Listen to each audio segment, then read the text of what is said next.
இனிமே கண்ணை மூடிட்டு கடலை எண்ணெய் வாங்கலாம்.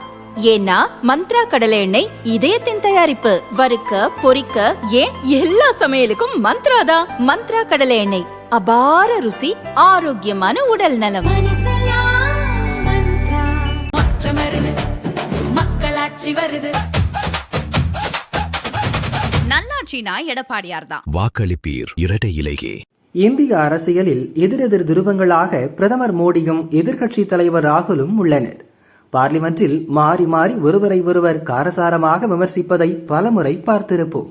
இருவரும் ஒருவருக்கொருவர் நலம் விசாரித்துக் கொள்ளும் தருணங்கள் மிகவும் அரிது. அதுபோல ஒரு அரிய நிகழ்வு டெல்லியில் இன்று நடந்துள்ளது.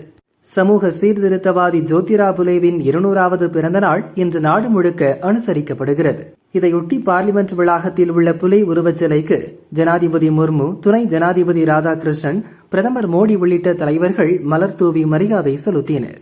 நிகழ்ச்சியில் பங்கேற்க பார்லிமெண்ட் வளாகத்தில் காரில் வந்திறங்கினார் பிரதமர் மோடி. அப்போது லோக்சபா சபாநாயகர் ஓம் பிர்லா, மத்திய அமைச்சர்கள் ஜே.பி. நட்டா, அர்ஜுன் ராம் மேக்வால், எதிர்க்கட்சி தலைவர் ராகுல், ராஜ்யசபா முன்னாள் துணைத் தலைவர் ஹரிவன்ஷ் உள்ளிட்டோருக்கு மோடி வணக்கம் சொன்னார். அனைவருக்கும் வணக்கம் சொல்லிவிட்டு யாரும் எதிர்பாராத விதமாக மறுபடியும் ராகுலிடம் திரும்பி வந்தார் மோடி.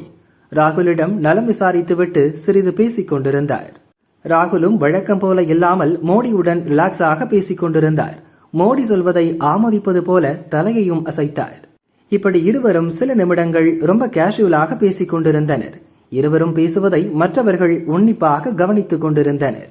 ராகுலும் மோடியும் ரிலாக்ஸாக உரையாடும் இந்த வீடியோ சமூக வலைதளங்களில் வைரலாகி இருவரும் அப்படி என்ன பேசியிருப்பார்கள் என்கிற ரீதியில் விவாத பொருளாக மாறி வருகிறது.